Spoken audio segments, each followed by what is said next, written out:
All right, we can go ahead and get started. We kick it off like we always do. With a prayer. Hallelujah. Thank you, Father, for allowing us to come here before you. Allowing us to come together to gather some knowledge, some wisdom, understanding your word. Thank you for allowing us to be here, especially in this position where we're able to freely maneuver as far as your word go, learn on our own, and esteem you in every way possible, give you all the praise and all that we do. You're the creator of all things, and nothing happens unless you allow it to happen. I ask you to bless everybody here on this study. I ask you to open up our hearts, our eyes, and our minds so that we receive the lesson that you put before us. I ask you to send your Ruach here to guide us. All these things we ask your son, Yahushua, our King and our High Priest name. Hallelujah. Amen. Amen.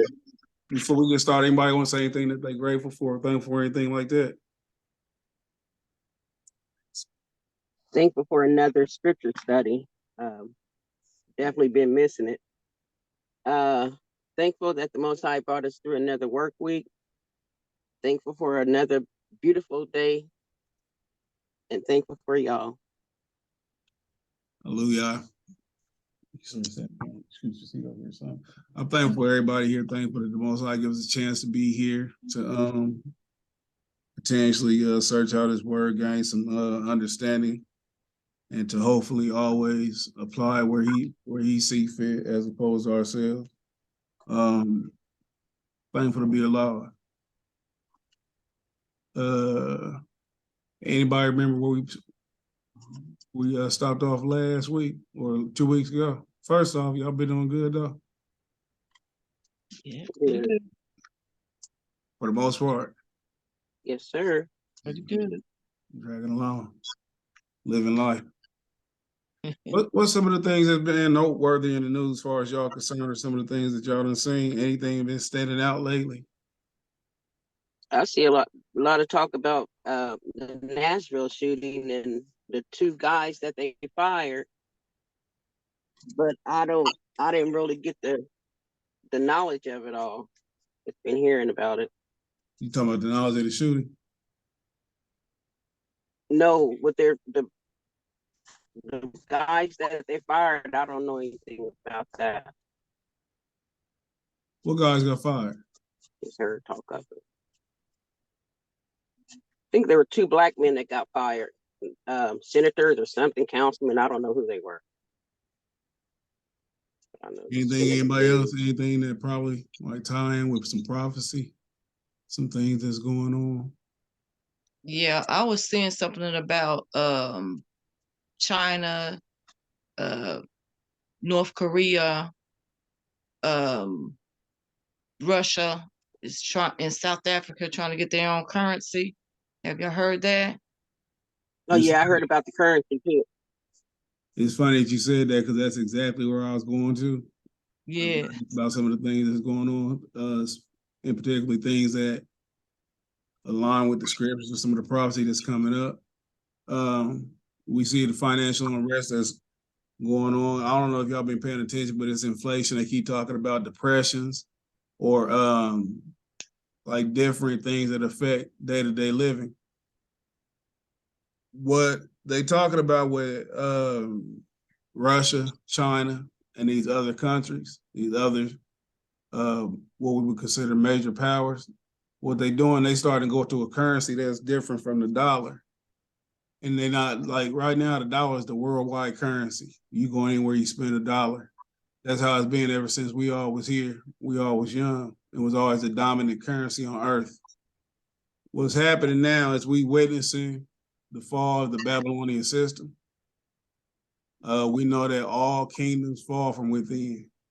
You always got to make it brittle within before you can bring outside forces to completely and utterly destroy it.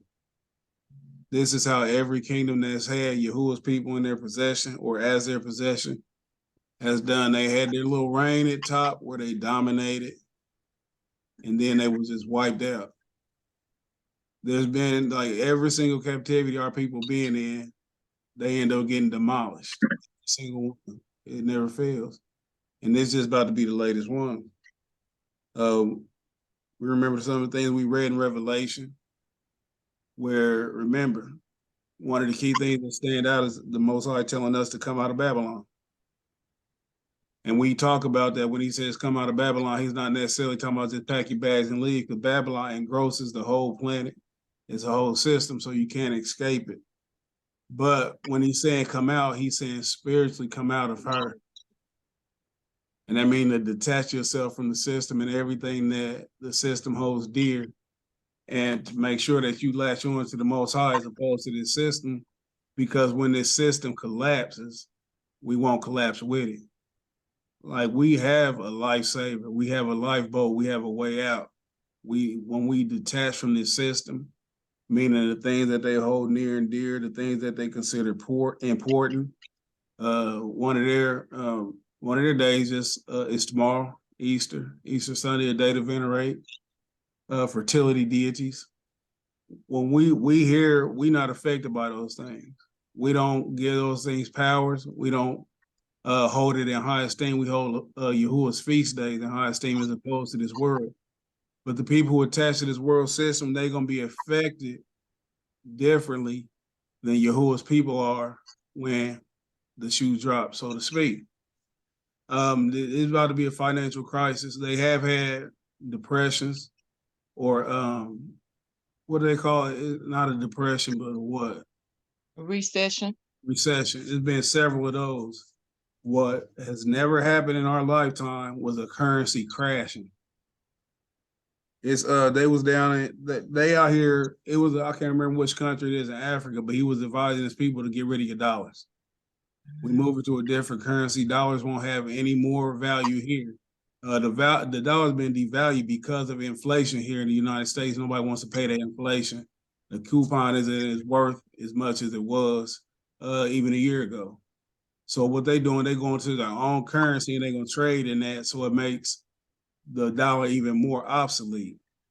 Which if y'all don't notice, y'all been seeing these little banking crises. These where people not being able to get their money out the banks. And test runs. That's to see how people react to these certain things like this. They always like play with certain things before they make their move. One of the things most recently was with the COVID thing. They seen how easy it was to hold people up, how easy it was to cause discontentment between people. How you have people talking about we anti-vaxxers and people we need vaccinations. They seen the divide and things like that, and they did it with fear. So this is what they're gonna do with this monetary system. It's gonna be here to scare people. A lot of people are gonna lose their jobs. A lot of people are gonna lose their places of employment and things like that. And when you attach to those things, it goes even further than it should, because what you're doing, you leaning on this system as opposed to leaning on the Most High. So sometimes the Most High put in these situations to see who you leaning on, or what side do you err on. This is like the epitome of being tried by fire.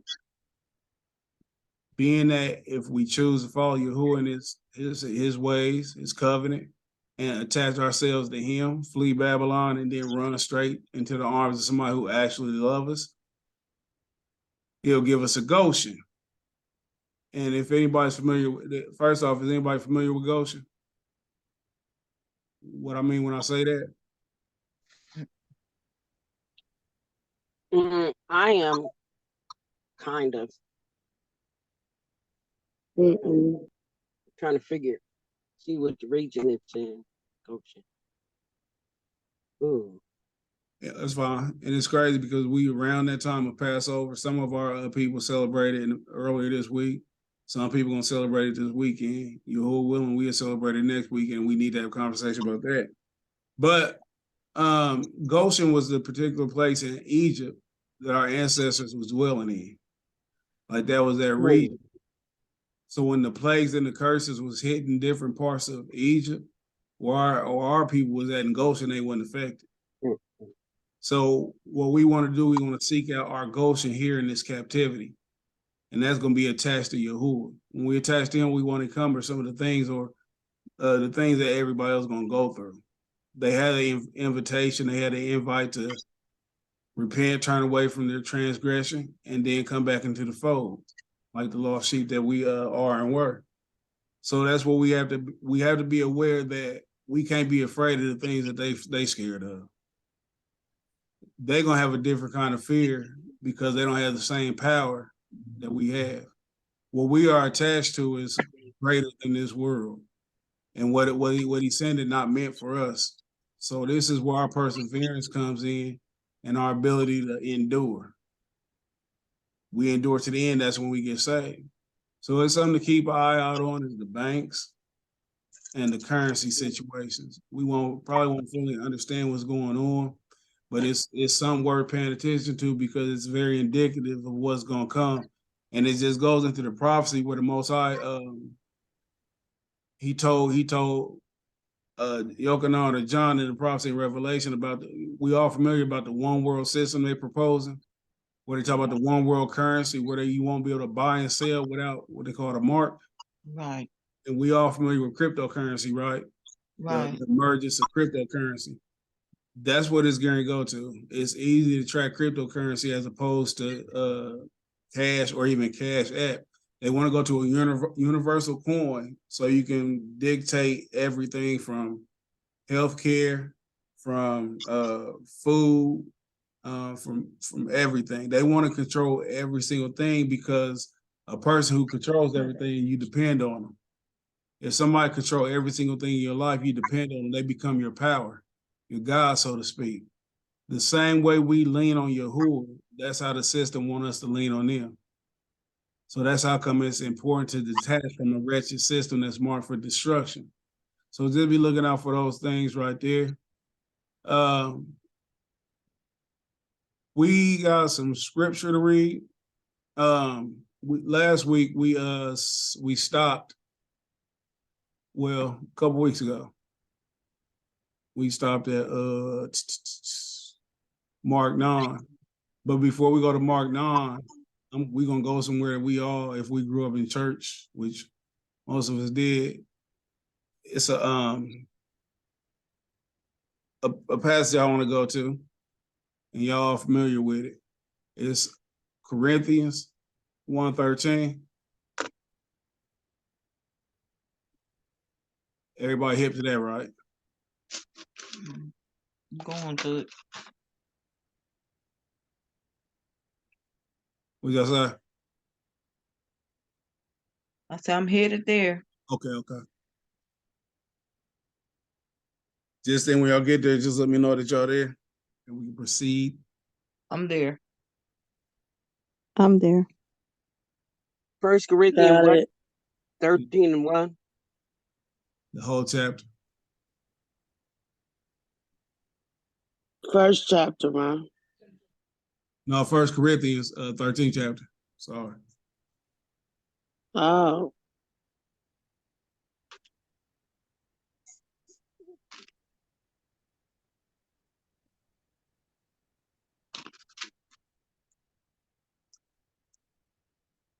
Y'all good? Yep. Yeah. This is important because we're in an age of vanity where everything puffed up, everybody think they special. And remember, we special to Yahuwah as far as we make ourselves unique by following him as opposed to the world. When I say we, I definitely mean we because I'm definitely included. We overstate our problem. We overstate everything that's going on in the world, and it's tough to not to. In our human element, it's tough not to. We can, when it's somebody else, we can play super scripture quoter, super whatever. We got all kinds of wise words and wisdom that's heartfelt. But when you actually going through it, you have to buckle down and you have to focus and remember just what's going on. I think in this past week, I went through the entire book of Psalms, the entire book. And I was just listening to it. I didn't read it. I was sitting around listening to it throughout the day or sometime before I went to sleep. And what it do, if you ever just get a chance to go through Psalms, you see David or whoever was writing the different songs, because David didn't write every single one. But all the people that's writing them, you see the plethora of emotions that we go through as human beings, whether it be fear, anger, sadness, joy. We see it in those songs. Something that also stands out is that in every single emotion, every single instance, that David leaned on Yahuwah for everything, whether he was scared, happy, whether he felt like he wanted Yahuwah to kill his enemies. Wherever he felt, he leaned on Yahuwah. Like he didn't get sad and stop leaning or believing in the Father. When we go through these things, we feel like they super unique, meaning we feel like we the only one. When pain hit, man, when you struggling, when you going through life, you feel isolated. You feel like it's a personal attack. You start trying to be like, you start Job Friends. You start talking to yourself like Job Friends was talking to him. You start trying to figure out, what did I do? What am I doing? Like, why is Yahuwah against me? Why he's not showing me favor? And again, that's arrogance. And I'm not saying arrogance in a bad way, but it's like being self-centered. What we would consider sometimes the worst day of our life, it's a Tuesday for Yahuwah. If y'all get to what I mean. Like the worst day for us, he's seen it before. There's no tear we're gonna cry that Yahuwah's not familiar with. It's no happiness that he see. Nothing's new to him. He's not moved just off beat by our stuff like that, off top. We cry, he patient. He don't react every time we do something silly, so we shouldn't react every time something don't go our way. And it's always tough to feel like that because that's our Father. And we think that he's supposed to act as soon as we ready for him to act. But it's always important to remember that nothing is new under the sun. It's not a pain, it's not an affliction, it's not a heartbreak, it's not a betrayal, it's not a nothing that you're gonna endure that someone else hasn't, or that he allows you to go through without the confidence that you can come through it. Remember, he said that once you follow him, you got to prepare to be tested. Once we say that we are who we are, we acknowledge it, and we say we want to be who we want to be, we have to prepare to be tested. And testing, it reaches the great and the small. Remember, the Messiah was tested 40 days in the wilderness. No food, no drink, just his faith. And not even that, he died for the transgressions of the people, but the majority don't even care about it. So when we lament or we complain or we cry, just remember that that's natural. But just remember too, when you lean on Yahuwah, it's always natural to get up and praise him at the same time. I did want to go to this 1 Corinthians 13. We got some reading today, but it put everything in perspective. Again, like I said, in this boastful generation, this prideful generation, this oversaturated with the I, me generation. It says, if I speak with this, and this is Paul, he's written a letter to the assembly in Corinth. If I speak in the tongues of men and angels, but have not love, I am noisy. I am a noisy gong or a clanging cymbal. So I'm going to explain or whatever as we go. And what he's saying, he's like, if I speak eloquently, or if I can speak the same language as angels or other men, but I don't have any love, then I'm just making noise. And if I had, and I meant expand, I couldn't find that word. And if I have prophetic powers and understand all mysteries and all knowledge and have all faith so I can remove mountains, but have not love, I am nothing. So if somebody was super versed in the scriptures, they understood it backwards and forwards, knew everything about it. They understood every single prophecy. None was hidden from them, not a single secret, and they was faithful to where things happen for them. But if they wasn't doing these things with love, it don't benefit nobody. It has no profit. If I give away all I have and deliver up my body to be burned, but have not love, I gain nothing. What's up, Justin? So it's just saying, if you sit up here and you sacrifice yourself, or you do things for people, but you're not doing it out of love, it's gonna look good on the surface. And like we had talked about when the Messiah was talking, he said those people who brag and boast, they gonna get their just due right then and there. They gonna get their adulation. People gonna clap, say they important or whatever. But it don't mean nothing to Yahuwah if you're not doing it from your heart. Verse 4 says, love is patient and kind. Love does not envy or boast. It is not arrogant or rude. It does not insist on its own way. It is not irritable or resentful. It does not rejoice at wrongdoing, but rejoices in the truth. Love bears all things, believes all things, hopes all things, and endures all things. So now it's talking about like what it means to love. And when you read verse 4 through 6, it shows you, or 4 through 7, it's a selfless thing. And I shared the meme in the group where it said, y'all remember, like, it's what we talk about, to be a great teacher, you have to be a great servant. And it's ties in exactly with this right here. Love is patient and calm. So when you love people, you show these are the things how you manifest, or when people say, how can you show me, like, what is love? These are some of the characteristics of love. Love is patient and is kind. Love does not envy or boast. It is not arrogant. These things right here tell us what love is, or give us an indication. And this is how we should strive to be when we say we love, or when we try to show love. I can say I love all the time, but sometimes I fall short in some of these areas.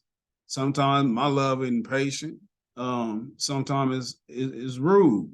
But then when you know, like, your shortcomings and things like that, when Yahuwah point them out or give you the instances where you can see them, you should correct yourself. You should desire to correct yourself. So when we go to 8, it said love never ends. As for prophecies, they will pass away. As for tongues, they will cease. As for knowledge, it will pass away. So all the things that people hold in high regard, or they puff up, or like the stuff that we see, this person is smart. Remember, in this early in Corinthians, Paul says it somewhere in the first couple of chapters, but in his hypothetical, but Yahuwah's most foolish day is wiser than the wisest man's day. Yahuwah's weakness is stronger than the strongest man. When he was saying that all this stuff fades away, and if you don't have love in your heart or in your heart, then it's all for naught. It's all for nothing. 9 says, for we know in part and we prophesy in part, but when the perfect come, the partial will pass away. So we only know what we know, and we're going to talk about what we know. But when the Most High reveals all these knowledges and things like that, then we're going to be fully engulfed in his knowledge and his wisdom. Now, this is Paul again talking. And black parents used to take this and they used to try to abuse you with this one. When I was a child, I spoke as a child. I thought as a child. I reasoned like a child. And they thought they were just telling you, when I say get out front of the TV, get out front of the TV, and don't ask me why. But in context, Paul said, when I became a man, I gave up childish ways. So he's saying that it's okay when you ignorant and you childish, that you don't know certain things and you react certain ways. But once you come into the knowledge of manhood or adulthood, that you put away childish ways, that you adapt and you adjust, and then you become an adult and you handle things like an adult. 12 says, for now we see through a mirror dimly, but then face to face. Now I know in part, then shall I know fully, even I have known. Hold on, I gotta read that again. It's almost like a riddle. For now we see in a mirror dimly, but then face to face. Now I know in part, then I shall know fully, even as I have been fully known. So now faith first off, when he said we see through a mirror dimly, he's just saying you don't see clear. Like he don't have the answers or he don't know everything. But in time, it's going to be made clear. So now faith, hope, and love abide, all these three. But the greatest of these is love. So you can have faith, hope, and love, but the greatest is love. The reason why greatest is love, because when you're doing things out of love, it's more genuine. Remember we talked about how like one of the big gripes against the Pharisees and the Sadducees, the people who was pushing the law, is they wasn't pushing the law righteously. They just wanted you to live by the letter of the law, meaning do this, do this, do this, do this. Then wait to see if you fail. When you love what you're doing, that's when it's different. Yahuwah don't care if you keep every single Sabbath, every single feast day, you don't eat pork, you don't do anything that he says don't do if you're not doing it from your heart. He wants you to follow him willingly. Everything you do, he wants you to do it out of love. He don't want to begrudgingly. He don't want us frowning when we do it. He don't want us treating him like it's a favor. You should never treat Yahuwah like anything you're doing for him is a favor because he's our benefactor. We don't benefit him in any single way. Anything that we do is we should always be grateful that we're allowed to do it. We can never ever do the Most High a favor. Even it's nothing we can do. We can't give him anything except our obedience. And that's when you do it from your heart, then it reflects good upon us and he'll shine his light or shine his favor on it. So I just want to revisit that because for some reason Yahuwah put it on my heart to go there. Before we go to Mark 9, anybody got anything they want to say about that particular passage? Anything that stands out to them or anything? If not, it's all good. We can go chapter 9. We are in our course of the book of Mark. I don't know if y'all remember verse 8, but chapter 8, I'm sorry, was when Yahushua was telling the disciples that he was going to die and come back. The way these chapters get broken up in these manuscripts were the translations, sometimes you'll get a continuation. And in this particular case, this happens. So the first verse in chapter 9 is a continuation of the last of chapter 8. And he said to them, truly I say to you, there are some standing here who will not taste death until they see the kingdom of Elohim after it's come with power. So when we go here, it's Peter, James, and John, Kepha. I don't know, I forgot you say James' name, and Yochanan. And what they call this is a transfiguration. Anybody familiar with this? Transfiguration? No. No. It's all good. Transfiguration, that remember the manuscripts we got of the New Testament was written in Greek. The word for transfiguration in Greek is metamorpho. That's how it's pronounced. Did that sound like anything, a word that y'all familiar with? Metaphor. That was close. That was close. That wasn't what I was going for, but it's the same root word. Anybody else? Metamorphosis. Definitely. Mm-hmm. And what is a metamorphosis? Metamorphosis is when you are transforming into something else. Definitely. So you hit it right there. So that's what the transfiguration entails. So we start here at verse 2. And after 6 days, Yahushua took with him Peter and James and John and led them up a high mountain by themselves. And he was transfigured before them. And his clothes became radiant, intensely white, and no one on earth could bleach them. I'm saying that's how white they was, that whatever the whitest white you've ever seen, that it was whiter than that. And there appeared to them Elijah and Moses, and they were talking with Yahushua. And Peter said to Yahushua, Rabbi, it is good that we are here. Let us make 3 tents, one for you, one for Moses, and one for Elijah. For he did not know what else to say, for they were terrified. Y'all ever got so scared that y'all just said the first thing came to y'all head, even if it didn't make no sense? Yep. absolutely. Like, look, he over here first thing he said, hey man, y'all build y'all some houses. You know, that's what he said. I built y'all some houses. It's scary though. Y'all was just walking and you just look up And then you just able to automatically, I imagine some spirit or some ruach came and let him discern that what he was looking at. And being that he know that these people had been dead for some years, I'm sure it did frighten him. For he did not know what to say, for they were terrified. And a cloud overshadowed them, and a voice came out of the cloud. This is my beloved son. Listen to him and listen to him. And suddenly looking around, they no longer saw anyone with them, but only Yahusha. Mm, mm, mm. I love Yahuwah. I want something more subtle. He come and talk to me though. I want a more subtle conversation. You know what I'm saying? Whisper and let me look around like that. You know what I'm saying? Whisper, they just finish the sentence. Please don't just appear.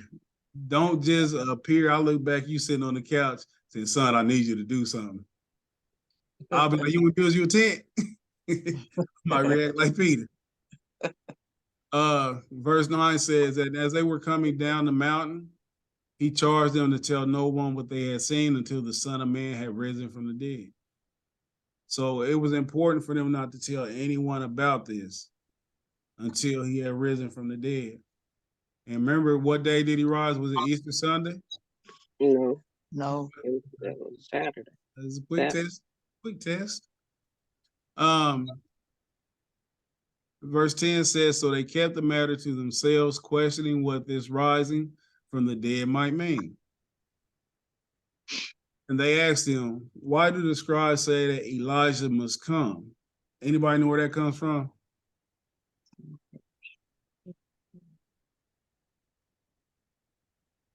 I knew y'all was gonna forget, so I had a reminder. We go to Malachi, the 4th chapter. I'll read along. Y'all don't have to go there because we're gonna come right back to where we was at. For behold, the day is coming, burning like an oven, when all the arrogant and the evil doers will be stubble. The day that is coming shall set them ablaze, says Yahuwah Sabaoth, or Yahuwah of armies. So they will leave them neither root nor branch. But for you who fear my name, the Son of Righteousness shall rise with healing in its wings.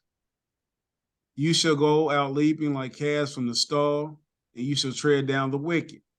For they will be ashes under the soles of your feet on that day when I act, says Yahuwah of hosts.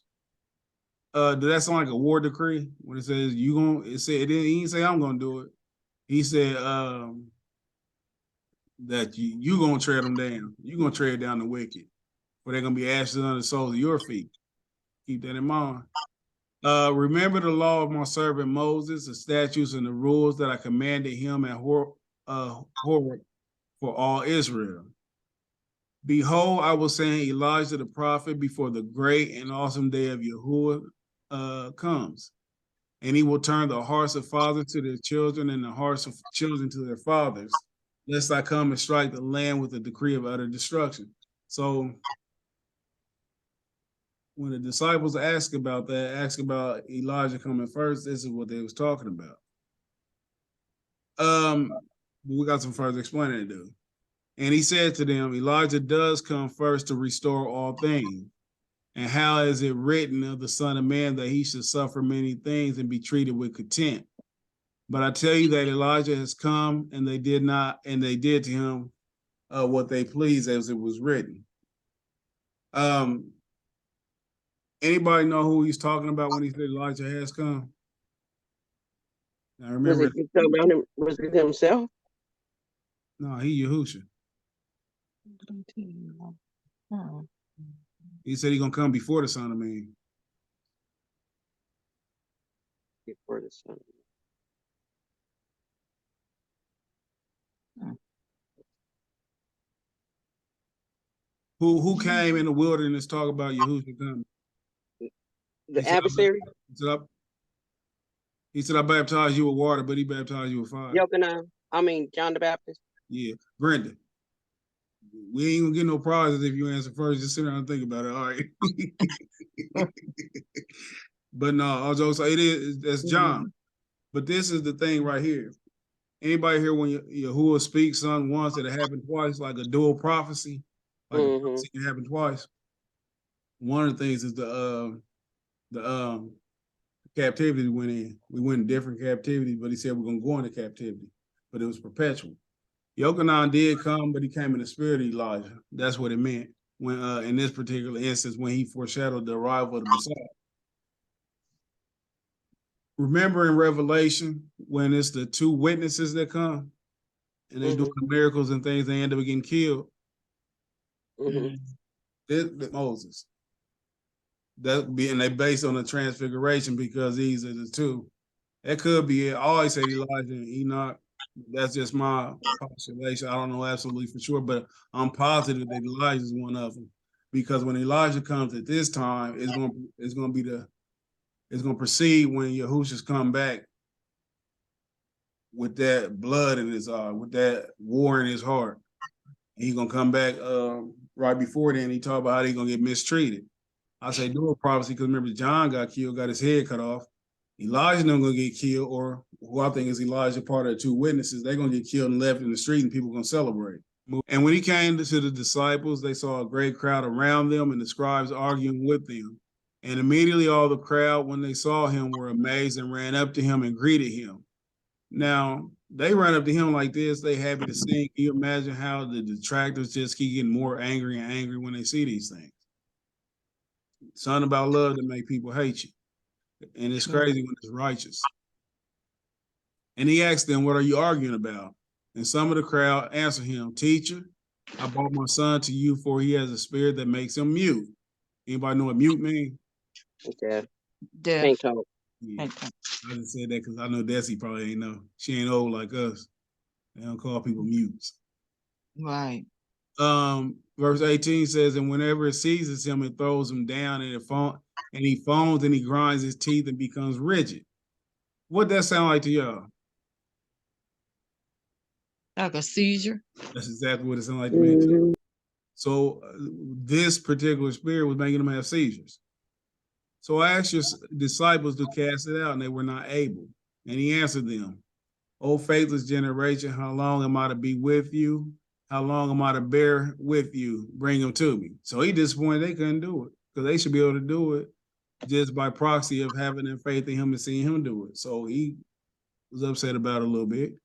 And they brought the boy to him, and when the spirit saw him, immediately it convulsed the boy, and he fell to the ground and rolled about, foaming at the mouth. And Yahusha asked his father, how long has this been happening to him? And he said from childhood. So he was basically what we would probably call, he was epileptic. And this is modern conjecture. This is what I think it was. I'm not absolutely sure, but if I was assuming that's what it would be. And it has often cast him into the fire and into water to destroy him. Now, y'all seen people with seizures like that bump their roll into anything, you know what I'm saying? Because they don't have control of their bodies.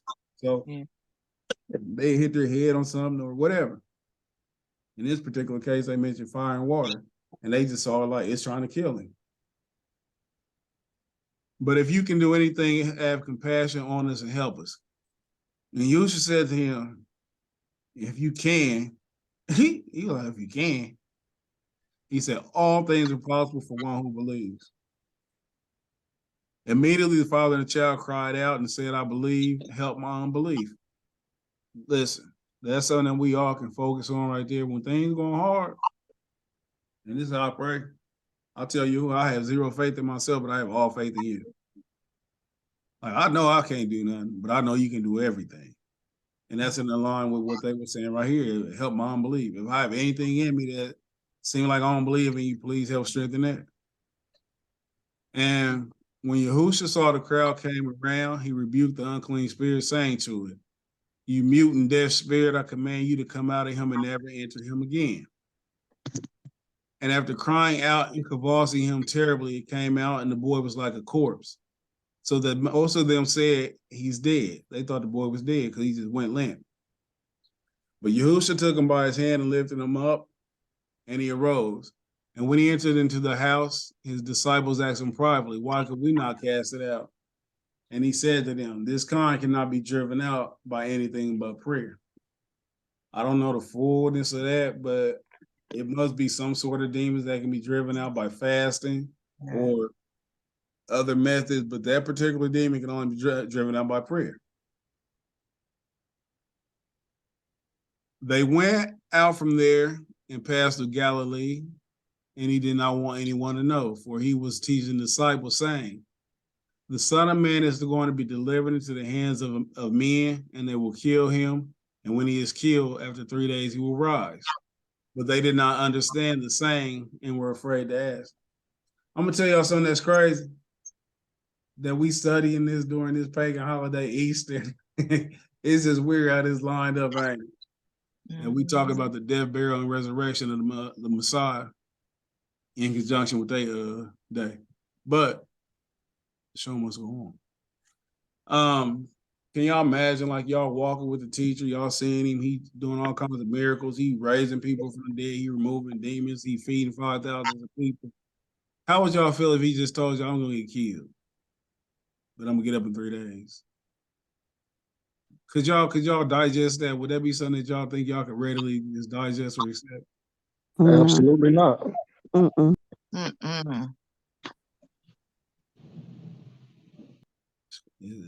It's crazy. And they came to Capernaum, and when he was in the house, he asked them, what were you discussing on the way? But they kept silent. For on the way, they had argued to one another about who was the greatest. And he sat down and he called the 12 and he said to them, if anyone will be first, he must be last of all and a servant to all. That right there, he telling them what y'all asking. Y'all want to be the greatest. Is it y'all want to be the greatest out of your own vanity? You want to be great so y'all can brag to somebody, say I'm great? For whatever reason you want to be great or consider great or have rank in the kingdom, once we get there, you got to put work in. You got to serve. To get something you want, you got to serve. 14 years, 7 and 7. Did that stand out for y'all for anything? 7 is a year completion. And it's true. How many years did Laban tell Jacob he had to labor to get Rachel? Step.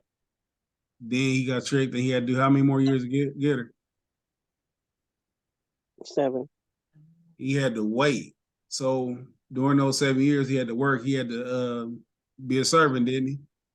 He had to work to earn them. And so that just popped in my head that to get the gift that Yahuwah has waiting on us, if you want to be great in the kingdom, you got to serve here. And serve, it means to, like we hear minister. We hear somebody a minister. What does that mean to y'all, somebody being a minister?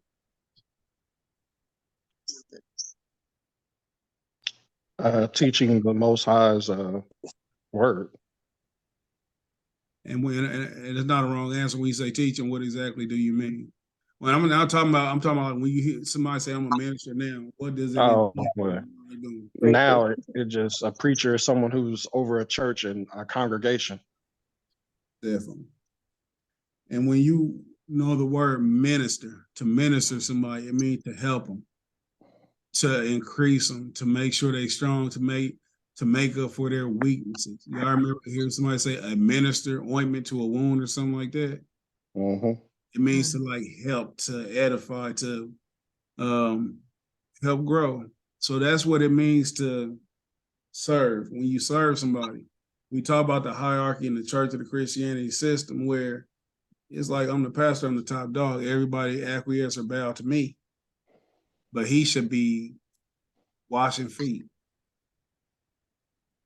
Not so much literally, but figuratively, like doing whatever he can to make these people comfortable.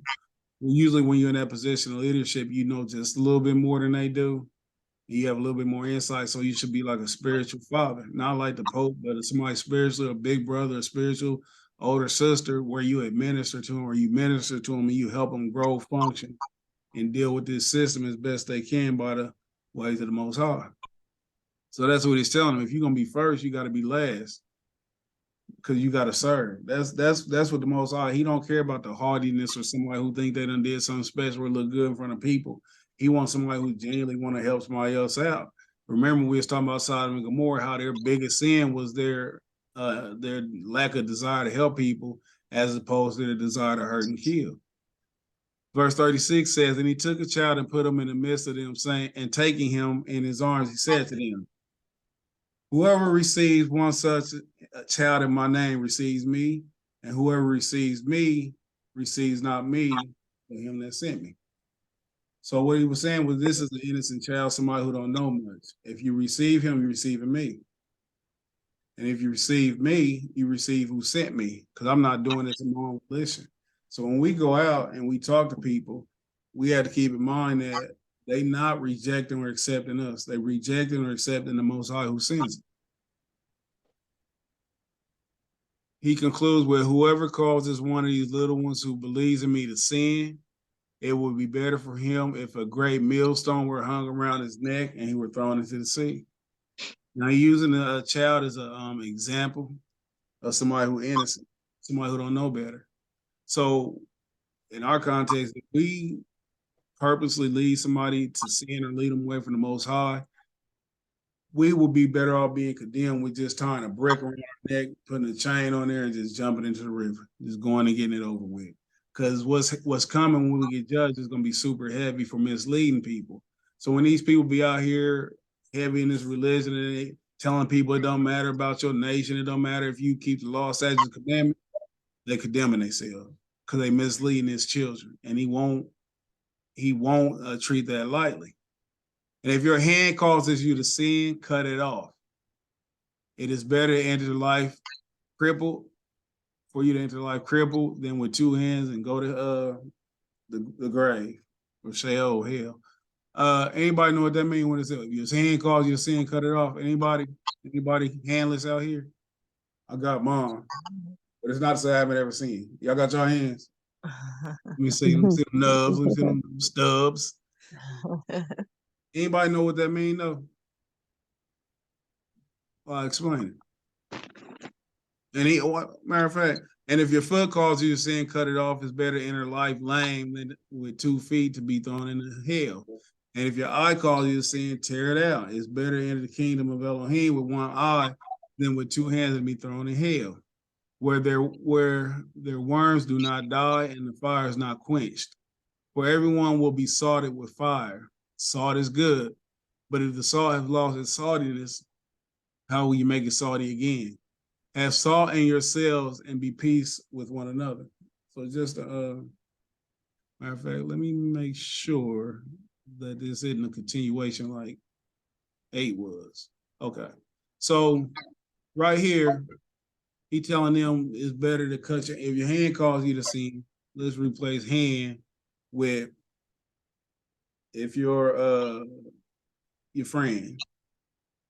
If your friend is causing you to sin, cut him off. And what he said, use hand or feet or eye, is something that's near and dear to you, something that you use to function. If somebody you love or something that you love, your desire, if you're addicted to something, whatever it is, nothing is worth missing that call of going into the kingdom. So you remove it, you cut it off. It will be immensely painful. Can y'all imagine if y'all couldn't stop stealing and you look at your hands, I got to chop you off. It's painful to cut that hand off because you so used to when you need it. But what you sacrifice is something worth more than the actual hand. Because if you allow anything, whether it be a person, place, or thing, to separate you from Yahushua, from Yahuwah, it won't benefit you. So when he say cut off your hand, he's just saying remove something from you that's hindering you from adequately following me like you should. Because it's going to cause you death. And then it finishes up with, for everyone will be salted with fire. You get salt. We all have that salt. Remember, we're supposed to be the salt of the earth. We're supposed to give flavor to the earth. We're supposed to teach people, you know what I'm saying, we give them that flavor.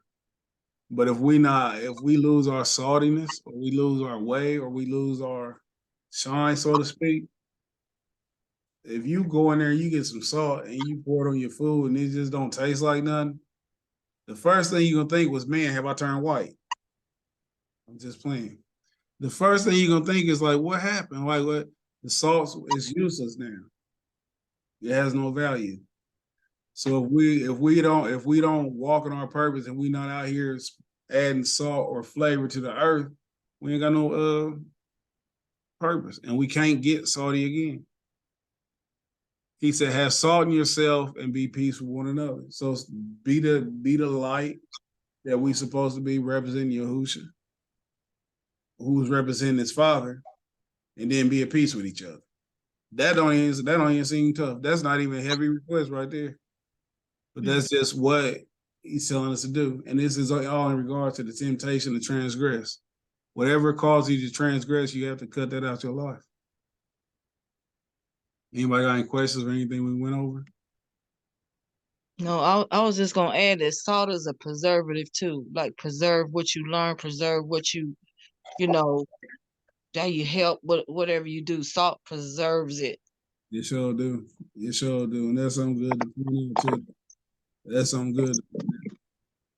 It really tie into how he ended that where he says, have salt in yourself. So just to your point, just be preserved with it, be with this word, with your purpose and things like that. Mm-hmm. And when you have salt, and when everybody on the same wavelength and like that, it's easy to be at peace. It's easy to be at peace with people who have the same ideologies or ideas that you have, because it's easy to reconcile your differences and things like that, should differences abound. What's going on? Y'all got it? Y'all got it? Y'all got it? Everything? No questions? What's going on? Anybody? Good lesson. Good. Justin, can we see your Easter shoes? I ain't gonna pick him up yet from DSW. Hey, it's good to see you back in here, man. Man, it feel good to be back. I apologize for being late, but boy, You gotta apologize to us. That's between you and the Most High. The Most High make you come here. well, I needed Don't it. apologize to us. Just be here when you can. You know what I'm saying? It ain't no, this ain't no ordinance and stuff. It ain't nothing in the scripture says. Nah, but I But need it for myself. definitely, but it's a blessing to have you here. Man, It's for real. grow. Like it's tough to grow along. Like it's tough, but you know what I'm saying? We all be salt for one another, lift each other up, and be, you know what I'm saying, what we ask the Most High to be. Like try to be that to each other. So it's definitely good to see you back. I'll be here feeling like Eddie Murphy on Dream Girls. But do anybody have any questions or anything we went over? Any special requests or prayer, anything? Shout out to Bubs Zane. He made the AAU team. You need to share the donation thing in the chat, okay? I am. Share that with us. I didn't get to, last week was Destiny's birthday. She didn't get to hang out. Special happy birthday to her. I'll be so happy she old. I swear I hope she get to like 200 years old. That's I know. Oh, yeah. yeah, so if nothing else, then we can just go ahead and get our prayer, get up out of here. Hallelujah. Thank you again, Father, for allowing us to gather here. It's always a blessing. We know that you control every single thing on this earth. Nothing gets an okay without you giving it okay. It ain't no shocks or no surprises. You control every single thing.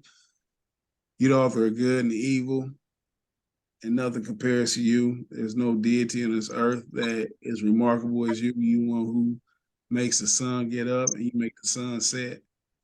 We're thankful that you chose us as your nation. No Elohim compares to you, and nobody has that kind of power. You could have let us be part of any other situation, but you allowed us to be here. We thank you for the covenant you made with our ancestors, and we ask you to please forgive them for the transgressions they committed, as well as forgiving us for the ones we commit here and now, knowingly and unknowingly. We ask you to continue to show us favor and continue to give us the knowledge, wisdom, and understanding to follow you and your words as perfectly as we can in this particular captivity. We also ask you to please continue to wake up our friends and our family, and the rest of our brothers and sisters all over this earth. Our time is coming, and we're immensely grateful for you, to you for this.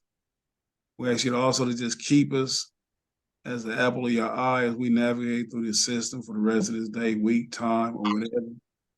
All these things we ask your son, Yahusha, our King, in our high priest's name. Hallelujah. Amen. Amen. I mean, Amen. see y'all. Love y'all. Love y'all too. Mhm. Well, y'all don't wait on We the have Easter bunny to have no eggs, y'all. Don't wait on it. 'Cause he definitely ain't gonna lay no eggs. Ain't none at all. But what if I Man. want some eggs? All right, y'all. See y'all. Uh-huh.